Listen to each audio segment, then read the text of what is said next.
സംസ്ഥാനത്ത് അതിതീവ്ര മഴയ്ക്ക് സാധ്യത. ഇന്ന് ഒരു ജില്ലയിൽ റെഡ് അലർട്ട് പ്രഖ്യാപിച്ചു. മലപ്പുറത്താണ് റെഡ് അലർട്ട്. ഒറ്റപ്പെട്ട ഇടങ്ങളിൽ അതിതീവ്രമായ മഴയ്ക്കുള്ള സാധ്യതയാണ് പ്രവചിച്ചിരിക്കുന്നത്. 24 മണിക്കൂറിൽ 204.4 മില്ലിമീറ്റർ കൂടുതൽ മഴ ലഭിക്കുമെന്നാണ് അതിതീവ്ര മഴ എന്നതുകൊണ്ട് കേന്ദ്ര കാലാവസ്ഥാ വകുപ്പ് അർത്ഥമാക്കുന്നത്. കോട്ടയം, എറണാകുളം, ഇടുക്കി, കോഴിക്കോട്, വയനാട്, കണ്ണൂർ, കാസർഗോഡ് ജില്ലകളിൽ ഓറഞ്ച് അലർട്ടും പ്രഖ്യാപിച്ചിട്ടുണ്ട്.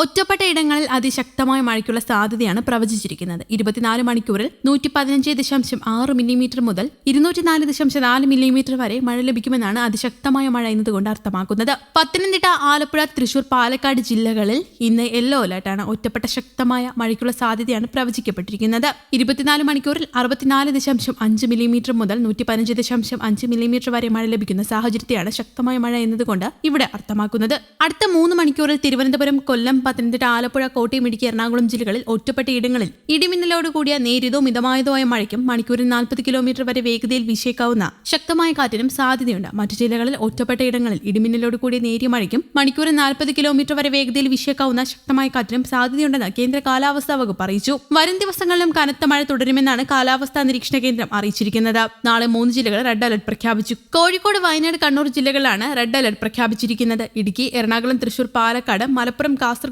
ജില്ലകളിൽ ഓറഞ്ച് അലർട്ടാണ്. തിരുവനന്തപുരം, കൊല്ലം, പത്തനംതിട്ട, ആലപ്പുഴ, കോട്ടയം ജില്ലകളിൽ യെല്ലോ അലർട്ടും പ്രഖ്യാപിച്ചിട്ടുണ്ട്. തിങ്കളാഴ്ച കോഴിക്കോട്, കണ്ണൂർ, കാസർഗോഡ് ജില്ലകളിൽ ഓറഞ്ച് അലർട്ടും പ്രഖ്യാപിച്ചു. പത്തനംതിട്ട, ആലപ്പുഴ, കോട്ടയം, ഇടുക്കി, എറണാകുളം, തൃശൂർ, പാലക്കാട്, മലപ്പുറം, വയനാട് ജില്ലകളിൽ യെല്ലോ അലർട്ടും. ചൊവ്വാഴ്ച കണ്ണൂർ, കാസർഗോഡ് ജില്ലകളിൽ ഓറഞ്ച് അലർട്ടും. പത്തനംതിട്ട, കോട്ടയം, ഇടുക്കി, എറണാകുളം, തൃശൂർ, പാലക്കാട്, മലപ്പുറം, വയനാട് ജില്ലകളിൽ യെല്ലോ അലർട്ടുമാണ്. ഇന്നു മുതൽ ബുധനാഴ്ച വരെ കേരള, കർണാടക, ലക്ഷദ്വീപ് തീരങ്ങളിൽ മത്സ്യബന്ധനത്തിന് പോകാൻ പാടില്ലെന്ന് കേന്ദ്ര കാലാവസ്ഥാ വകുപ്പ് അറിയിച്ചു. സംസ്ഥാനത്ത് ഒറ്റപ്പെട്ട ഇടങ്ങളിൽ ഇടിമിന്നലോടുകൂടി മഴയ്ക്ക് സാധ്യതയെന്ന് കേന്ദ്ര കാലാവസ്ഥാ വകുപ്പ് അറിയിച്ചിട്ടുണ്ട്. അടുത്ത 3 മണിക്കൂറിൽ തിരുവനന്തപുരം, കൊല്ലം, പത്തനംതിട്ട, കോട്ടയം, ഇടുക്കി, എറണാകുളം, മലപ്പുറം, പാലക്കാട് ജില്ലകളിൽ ഇടിമിന്നലോടുകൂടിയ നേരിയതോ മിതമായതോ ആയ മഴയ്ക്ക് മണിക്കൂറിൽ 30 മുതൽ 40 കിലോമീറ്റർ വരെ വേഗതയിൽ വീശേക്കാവുന്ന ശക്തമായ കാറ്റിനും സാധ്യതയുണ്ടെന്നാണ് കേന്ദ്ര കാലാവസ്ഥാ വകുപ്പ് അറിയിച്ചിട്ടുള്ളത്. നാളെ മുതൽ ഈ മാസം 29 വരെ ഇടിമിന്നലോടുകൂടിയ മഴയ്ക്കും സാധ്യതയുണ്ട്. ഇടിമിന്നൽ അപകടകാരികളാണ്. അവ മനുഷ്യന്റെയും മൃഗങ്ങളുടെയും ജീവനും വൈദ്യുത ആശയവിനിമയ ശൃംഖലകൾക്കും വൈദ്യുത ചാലകങ്ങളുമായി ബന്ധിപ്പിച്ചിട്ടുള്ള വീട്ടുപകരണങ്ങൾക്കും വലിയ നാശനഷ്ടം സൃഷ്ടിക്കുന്നു.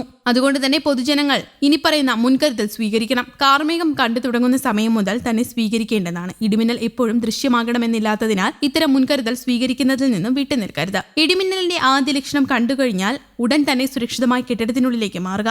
തുറസായ സ്ഥലങ്ങളിൽ തുടരുന്നത് ഇടിമിന്നൽ ഏൽക്കാനുള്ള സാധ്യത വർദ്ധിപ്പിക്കും. ശക്തമായ കാറ്റിനും ഇടിമിന്നലിനും സാധ്യതയുള്ള ഘട്ടത്തിൽ ജനലും വാതിലും അടച്ചിടുക. വാതിലിനും ജനലിനും അടുത്ത് നിൽക്കാതെ ഇരിക്കുക. കെട്ടിടത്തിനകത്ത് തന്നെ ഇരിക്കുകയും പരമാവധി ഭിത്തിയിലോ തറയിലോ സ്പർശിക്കാതിരിക്കാൻ ശ്രമിക്കുകയും ചെയ്യുക. ഗൃഹോപകരണങ്ങളുടെ വൈദ്യുതി ബന്ധം വിച്ഛേദിക്കുക. വൈദ്യുതോപകരണങ്ങളുമായുള്ള സാമീപ്യം ഇടിമിന്നലുള്ള സമയത്ത് ഒഴിവാക്കുക. ഇടിമിന്നലുള്ള സമയത്ത് ടെലിഫോൺ ഉപയോഗിക്കുന്നത് ഒഴിവാക്കണം. മൊബൈൽ ഫോൺ ഉപയോഗിക്കുന്നത് കൊണ്ട് കുഴപ്പമില്ല. News desk, Kerala Kaumudi.